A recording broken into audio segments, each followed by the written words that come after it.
बुद्धिस्टों का जो राइट है वो उनको मिलना चाहिए कि नहीं मिलना चाहिए? देखिए बुद्धिस्टों को उनका राइट बिल्कुल मिलना चाहिए, क्योंकि बुद्ध गया का जो उनका ये है बिल्कुल मसला वो मसला उनके हाथ में होना चाहिए, नॉन बुद्धों के हाथ में नहीं होना चाहिए। अगर वो उनके हाथ में रहता है तो उनका क्या कैसा रहेगा भाई? उनका तो अधिकार है, बुद्ध गया का जो पूरा वो है वो उनके हक में रहना चाहिए भाई। आज जैसे हमारे फिरदौस मिर्जा साहब ने कहा कि दूसरे तमाम जितने ट्रस्टी है उन ट्रस्टियों में अगर गैर धर्म का आदमी आता है तो उसको निकाल दिया जाता है, वो कर्मचारी भी होता है तो निकाल दिया गया। एक मंदिर का आपने वाकया मालूम होगा आपको, उस मंदिर में कर्मचारी मुस्लिम था तो वो मुस्लिम को निकाल दिया गया। तो जबकि ये ट्रस्टी बनकर आ गए हैं तो इनको निकालना अति आवश्यक है। तो ये बुद्ध गया के अंदर जो गैर बुद्ध है उनको निकालना अति आवश्यक है, उसको निकाला जाना चाहिए। बोधि गया टेम्पल एक्ट के माध्यम से ये बुद्धों की लड़ाई या फिर वक्फ अमेंडमेंट बिल 2025 आया होगा, उससे ये मुसलमानों की लड़ाई नहीं है। ये लड़ाई है संवैधानिक हक, हकूक़ और अधिकारों को कायम रखने की, क्योंकि दोनों एक्ट के उल्लंघन के माध्यम से यहाँ जो नागरिकों को मूलभूत अधिकार मिले हैं, आर्टिकल 14 है, आर्टिकल 15 है, आर्टिकल 23 है, आर्टिकल 26 है, आर्टिकल 29 है। ये मूलभूत अधिकार है पूरे के पूरे, जो हमें रिलीजियस राइट्स देते हैं, जो हमारे प्रॉपर्टी के संबंध के राइट्स है, अल्पसंख्यकों के संबंध के राइट्स है। इन राइट्स के उल्लंघन की बात यहाँ पर आती है। और दूसरी बात, कानूनों की आड़ में इस देश को सांस्कृतिक राष्ट्रवाद की आड़ में हिंदू राष्ट्र बनाने की जो कोशिश जारी की गई है, उस कोशिश में इस देश के अल्पसंख्यक समुदायों पर नियंत्रण बनाने की जो प्रक्रिया शुरू हो गई है, उसके खिलाफ की ये जंग है। की कोणत्याही समाजाला जर संपवायचं असेल तर 3 गोष्टी कराव्या लागतात। सर्वात प्रथम सरकारने ठरवलं आहे की त्याची संस्कृती त्याच्याकडून हिसकावून घ्यायची। बौद्ध समाजाची संस्कृती हिसकावण्याचा प्रयत्न केलेला आहे आणि त्या मुस्लिमांची सुद्धा, आणि एनआरसीच्या माध्यमातून त्याची जी आहे नागरिकता संपवायचं हाही प्रयत्न केलेला आहे। आता यानंतर वक्फ प्रॉपर्टी आणि बौद्ध गया प्रॉपर्टी हे संपवून त्याची संपत्ती नष्ट करायचं। तर सरकारचं साम्राज्यवादी धोरण असं आहे आणि साम्राज्यवाद इतका बळकावलेला आहे की या देशातील सामान्य नागरिकांची संस्कृती, त्यांची संपत्ती, त्यांची आस्था हे पूर्णपणे नष्ट करून काढायची। सरकारने आपल्या शाळा बंद करून टाकल्या सरकारच्या हा, आणि मग ते वक्फ बोर्डच्या जागेवर शाळा काढतो कशाला? तुमचं काम आहे तर तुम्ही काढा ना शाळा, तुम्ही रोजगार द्या ना, तर ते करत नाही। आणि लोकांच्या याच्यावर आम्ही काय करतो हे दाखवायचं सरकारचं डाव आहे, आणि लोकांच्या वक्फ बोर्डच्या जमिनी आपल्या घशात घालायचा हा डाव आहे। आणि नागपूर काय, मुंबई काय, या ठिकाणी बाकीच्या लोकांचे कब्जे आहे, सरकारचे जे नेते आहे त्यांच्या कब्जे आहे, आणि ते कब्जे परमनंट करण्यासाठी सरकारचं हे वक्फ बोर्डचं विधेयक आहे। की क्या राय है, क्या महाबोधि विहार बौद्धों को मिलना चाहिए? बिल्कुल, जैसा वक्फ का कानून इन लोग ने ज़बरदस्ती थोपा है मुसलमानों के खिलाफ, वैसे ही महाबोधि बिहार में जो गया में है इनका बड़ा, उसमें भी ज़बरदस्ती बुद्ध विहार, उसको भी सरकार अपने कब्जे में करना चाह रही है। जो एससी समाज का विरोध है वो उनका जायज़ है। ऐसे जो भी ज़बरदस्ती कानून लगाए जा रहे हैं और बड़ी बड़ी इंस्टीट्यूशंस अपने कब्जे में सरकार करना चाह रही है, ये सब इंसानों का अधिकार छीन रही है, ये गलत है।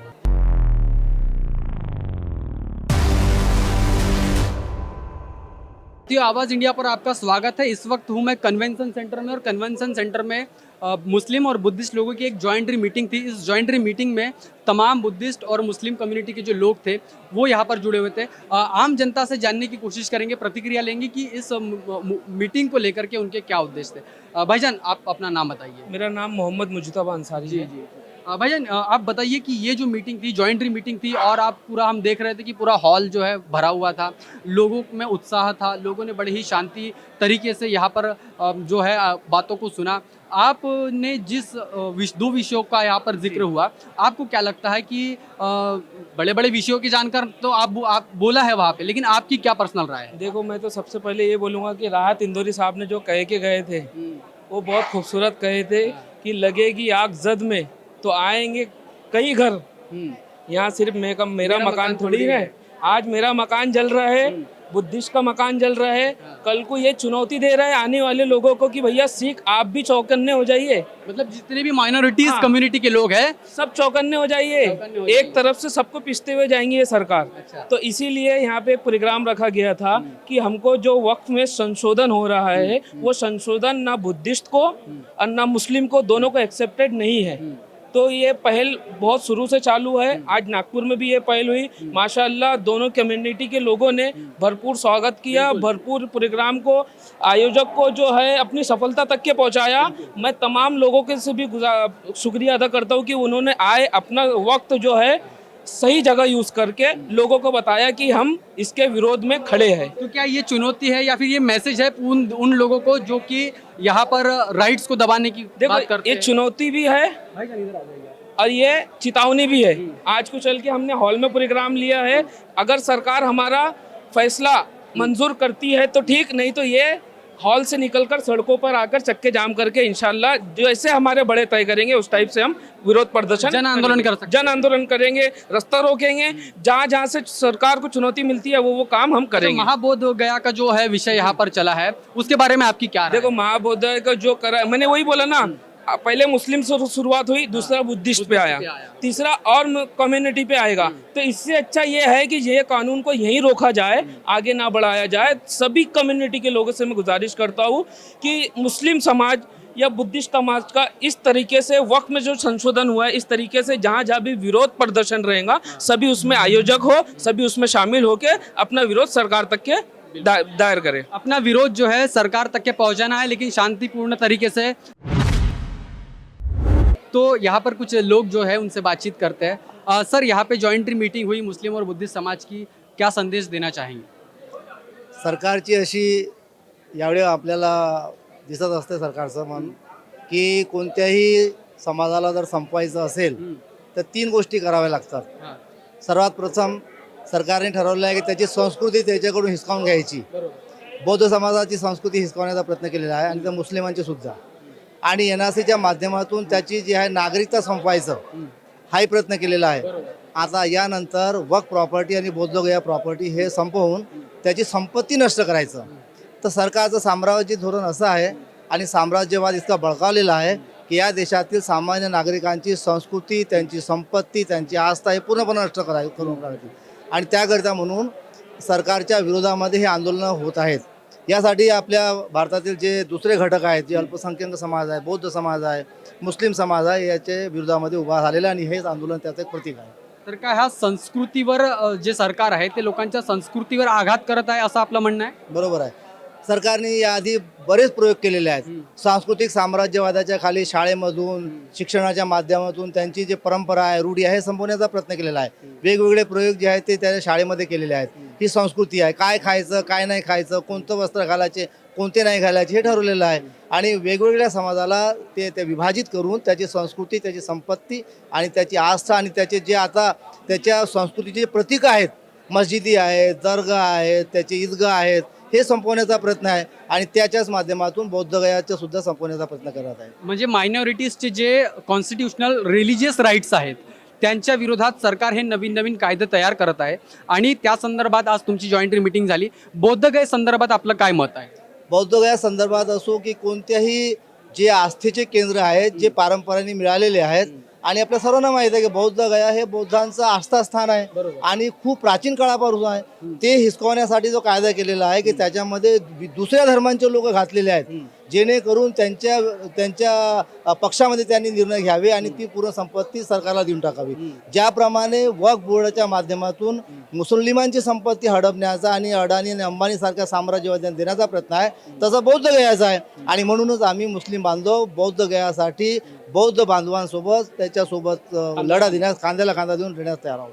नक्कीच। तर सॉरी, जैसे कि सर ने बताया कि यहाँ पर मुस्लिम और बुद्धिस्ट कम्युनिटी जो है, हम इतिहास में अगर जब देखते हैं तो महात्मा फूले के साथ में, सावित्रीबाई फूले के साथ में जिन लोगों ने उस समय, चाहे वो फातिमा शेख हो और उनके जो हस्बैंड थे, उन्होंने इस देश में इतिहास तब से है और तब से ये भाईचारा बना हुआ है। लेकिन इस भाईचारे को ख़त्म करने की जो कोशिश है यहाँ पर सरकारें कर रही है और इसी भाईचारे को बनाने के लिए यहाँ पर तमाम बुद्धिस्ट और मुस्लिम कम्युनिटी जो है साथ में कंधे से कंधा मिला करके यहाँ पर बात कर रही है और सरकार को मैसेज देना चाह रही है कि आप जो है ये जो अन्याय और दमनकारी जो कानून है इसको अगर आप वापस नहीं लोगे तो कहीं ना कहीं जन आंदोलन खड़ा करने पर जो है वो मजबूर हो सकती है और इसीलिए जो है ये यहाँ पर मीटिंग रखी गई थी। आज की जो मीटिंग थी उस संदर्भ में कुछ बताए? जी भाई, ये वक्फ बोर्ड की जो नाइंसाफ़ी हो रही है मुस्लिम समाज और बुद्धिस्ट समाज के लिए, तो अभी ये दोनों समाज मिलके एक बड़ा आंदोलन की तैयारी है, ताकि जो आरएसएस में लोग बैठे हैं उनको ये आह्वान किया जा रहा है कि ये अभी समाज जाग गया है, तो अभी नाइंसाफ़ी बर्दाश्त नहीं की जाएंगी। इसलिए सब कम्युनिटी के लोगों को जोड़ना की कवायद शुरू है। पटना में, बिहार में, बेंगलोर में, मुंबई, दिल्ली में सब जगह ऐसे आंदोलन की शुरुआत चालू है, ताकि शहर को ये जो कानून सरकार ने जो कानून बनाया है। थोपी है ज़बरदस्ती, ये इसको हटाया जाए। वक्फ अमेंडमेंट कानून ये को बेदखल किया जाए और हमारे जो कानूनी हुकूक है उसके हिसाब से हमको जीने दिया जाए। जो बाबा साहब आम्बेडकर ने हमको जो राइट्स दिए हैं, जीने का अधिकार दिया है, और वक्फ की जो मिल्कियत है हमारे बुजुर्गों ने वक्फ में दिए है, तो उसको अपने समाज के हिसाब से यूज़ करने दिया जाए। जी, ज़बरदस्ती महाबोधि विहार का भी इसमें जिक्र हुआ, महाबोधि विहार के भी विषय को यहाँ पे जानकारों ने छुआ। आपकी क्या राय है, क्या महाबोधि विहार बौद्धों को मिलना चाहिए?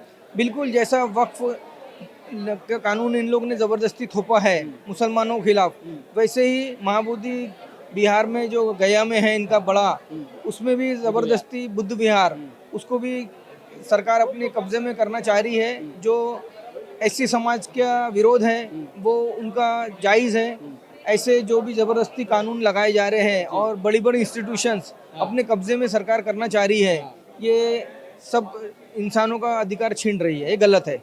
तो हम बिल्कुल उनके साथ हैं। आज दोनों कम्युनिटी ने ये तय किया है, इसके पहले भी जो आंदोलन हुए उसमें हम बढ़ चढ़कर हिस्सा लेंगे और सरकार के खिलाफ आंदोलन करेंगे। जी सर।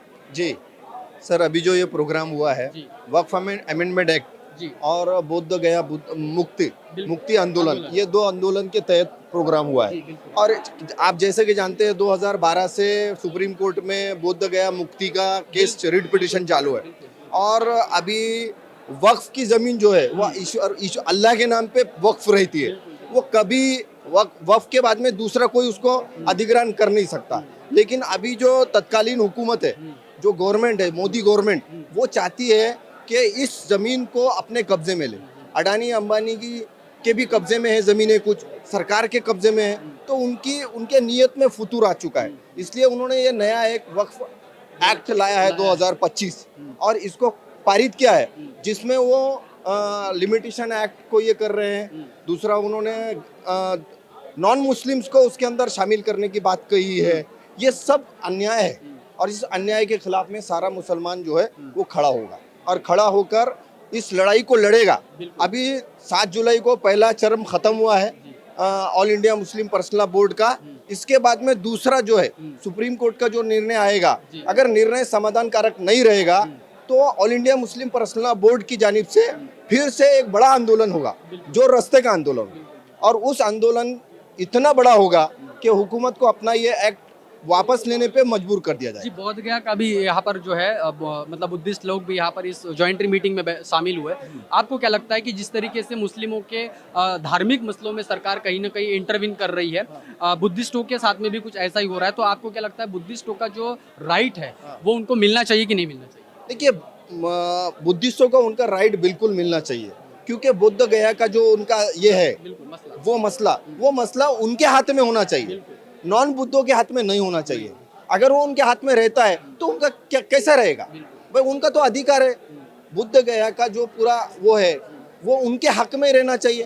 भाई आज जैसे हमारे फिरदौस मिर्जा साहब ने कहा कि दूसरे तमाम जितने ट्रस्टी है, उन ट्रस्टियों में अगर गैर धर्म का आदमी आता है तो उसको निकाल दिया जाता है। वो कर्मचारी भी होता है तो निकाल दिया गया। एक मंदिर का आपने वाकया मालूम होगा आपको, उस मंदिर में कर्मचारी मुस्लिम था तो वो मुस्लिम को निकाल दिया गया। तो जबकि ये ट्रस्टी बनकर आ गए हैं तो इनको निकालना अति आवश्यक है। तो ये बुद्ध गया के अंदर जो गैर बुद्ध है उनको निकालना अति आवश्यक है, उसको निकाला जाना चाहिए। एडवोकेट रहमत अली साहब ने कहा कि बुद्धिस्ट का जो मसला है वो जायज़ है, और उसमें कहीं ना कहीं सरकार ने जो है कहीं ना कहीं जो दखल अंदाजी दूसरे लोगों की हो रही है वो बंद करना चाहिए, और तमाम वक्फ बिल को लेकर भी जो गैर जिम्मेदाराना जो वहाँ पर मसला लाया गया है उसको भी कहीं ना कहीं ख़त्म करना चाहिए। इसी के विरोध में यह जॉइंट्री बैठक थी, और इसमें तमाम नागपुर के जो बुद्धिस्ट और मुस्लिम समुदाय के जो लोग थे यहाँ पर इस चर्चा में शामिल हुए। और भी हमारे साथ में अम्बेडकराइट लोग हैं, उनसे भी बातचीत। एडवोकेट तावीर भाईजान हमारे साथ में है। सर क्या बताएं, मराठीत बोलता? एडवोकेट तावीर भाईजान आपल्यासोबत आहेत. आपण यांच्याशी आजच्या मीटिंगबद्दल आणि ह्या सगळ्या प्रकरणाबद्दल आपण यांच्याकडून माहिती घेत आहोत. सर बोला. आजची हे जी जॉईंट मीटिंग ही जी आयोजित करण्यात आलेली होती त्याचा मुख्य उद्देश हा होता का जे केंद्र सरकारने नुकताच जो वक्फ संशोधन अधिनियम जो पारित केलेला आहे त्या विषयाच्या अनुषंगाने दुसरं महत्त्वाचं म्हणजे सर्व जगातील बौद्ध धर्माचं जे आस्थाचं केंद्र जे आहे बौद्ध गयाचा इथला जो मॅनेजमेंटचा जो ताबा आहे बौद्ध समाजाला मिळाला पाहिजे. बौद्ध धर्मियांचे जे अन्वय आहे जे फॉलो करतात त्यांना मिळाला पाहिजे याकरिता होता. तर या मीटिंगमध्ये असं झालेलं आहे का बा जे काही संविधानिक अधिकार आणि संविधानिक पद्धतीने आणि कायदेशीर मार्गाने या बौद्धगयाचा जो लढा आहे ते बौद्धगयाचा ताबा परत मिळण्याकरिता आम्ही ताकदीने लढू आणि त्याच्यासोबत बौद्ध समाजासोबत मुस्लिम समाजसुद्धा पूर्ण एकजुटीनं सर्व तनमन धनानं सोबत राहील.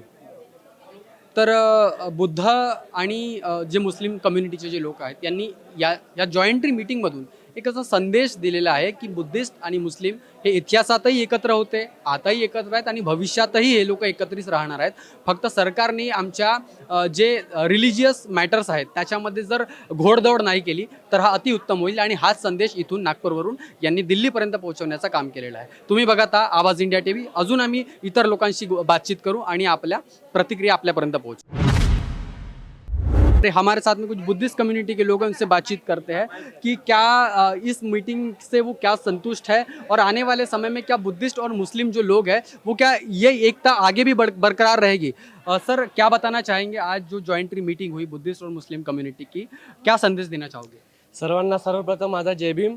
आणि आज मीटिंग घेण्यामागचं सर्वात महत्त्वाचं उद्दिष्ट म्हणजे ज्या पद्धतीनं मुस्लिम व बोर्डचा जो मुद्दा आहे त्याच्यामध्ये जे सरकारने आणि महाबोधी महाविहारचं जे 1949 ॲक्टचा जो कायदा होता तर त्या कायद्यामध्ये स्वतः सरकार ज्या पद्धतीनं या डेमोक्रेसीमध्ये लोकशाही आहे ते या लोकशाही देशामध्ये ज्या पद्धतीनं हिंदू मंदिर असेल तर तिथे हिंदू लोकांचंच एक शिष्टमंडळ असते. पण महाबोधी महाविहार इथे कसं काय झालं की सरकारची 10 जणांची बॉडी आहे त्यामध्ये 5 बौद्ध त्याप्रमाणे 5 हिंदू आणि कलेक्टर असा आदेश आहे. त्याच्यामुळे हे जे काही निर्णय आहे अतिशय चुकीचे निर्णय आहे आणि मुस्लिम व बोर्डच्या संदर्भात ज्या त्यांचे सुद्धा ज्या जमिनी आहे त्यांच्यावर येथील जे शासन आहे त्या जमीन कब्जा करण्याचा प्रयत्न करत आहे. त्याच्यामुळे ही गरज या देशामध्ये मुस्लिम असो किंवा बौद्ध यांसाठी सरकार यांच्या सर्व जमिनीवर नियंत्रण आणि त्यांच्या जमीन कब्जा करण्याचा प्रयत्न करतात. त्यामुळे आज इथे मुस्लिम वक्फ बोर्ड आणि महाबोधी महाविहार संदर्भात येणाऱ्या काळामध्ये काय करता येईल या संदर्भामध्ये आपापलं इथल्या मुस्लिम नेत्यांनी तथा बौद्ध बांधवांनी आपापलं मत व्यक्त केलेलं आहे. तुमचं काय मत आहे. खरं म्हणजे हा देश धर्मनिरपेक्ष आहे आणि सरकारचं काम धर्मामध्ये लुडबुड करायचं नाहीच आहे. सरकारचं काम लोकांना रोजगार देणं, शिक्षण देणं, दवाखाने काढणं हे सगळं आहे. पण सरकार आपलं काम सोडून देत आहे आणि ज्या नको त्या भानगडीत डोकं खुपसत आहे. खरं म्हणजे वक्फ बोर्डमध्ये लोकांना रोजगार हे मिळत नाही, आरोग्य मिळत नाही, शिक्षण केलं पाहिजे. सरकारने आपल्या शाळा बंद करून टाकल्या सरकारच्या. हां, आणि मग ते वक्फ बोर्डच्या जागेवर शाळा काढतो. कशाला. तुमचं काम आहे तर तुम्ही काढा ना शाळा, तुम्ही रोजगार द्या ना. तर ते करत नाही आणि लोकांच्या याच्यावर आम्ही काय करतो हे दाखवायचं सरकारचं डाव आहे आणि लोकांच्या वक्फ बोर्डच्या जमिनी आपल्या घशात घालायचा हा डाव आहे. आणि नागपूर काय मुंबई काय या ठिकाणी बाकीच्या लोकांचे कब्जे आहे. सरकारचे जे नेते आहे त्यांच्या कब्जे आहे आणि ते कब्जे परमनंट करण्यासाठी सरकारचं हे वक्फ बोर्डचं विधेयक आहे. बुद्धिस्ट आता लोकांचा खूप मोठा मोर्चा आंदोलन 25 तारखेला दिल्लीला होणार आहे महाबोधी विहाराच्या संदर्भात. नागपूरहून खूप लोक तिथं आंदोलनामध्ये सामील होण्यासाठी जात आहेत. आपली काय भूमिका आहे. आम्ही पण 19 तारखेला चाललो आहोत, 19 ऑगस्टला, आणि आम्ही जंतर मंतरला तिथं धरणं देणार आहोत. आणि खरं म्हणजे महाबोधी महाविहार जे आहे तर या ठिकाणी आपले पण काही लोक आहेत तिथं. बिहारच्या विधानसभेमध्ये आपले पण लोक आहे, म्हणजे आमदार आहे तिथं, पण ते पण आवाज नाही उठवत. विरोधी पक्ष आवाज उठवत नाही. आणि बीजेपी सरकार ते महाबोधी विहार त्यांना काय करायचंय तिथं येऊन, त्यांचे प्रतिनिधी ठेवून त्यांना काय करायचं आहे. त्यांना तिथं मनुस्मृतीचे श्लोक म्हणायचे आहे का.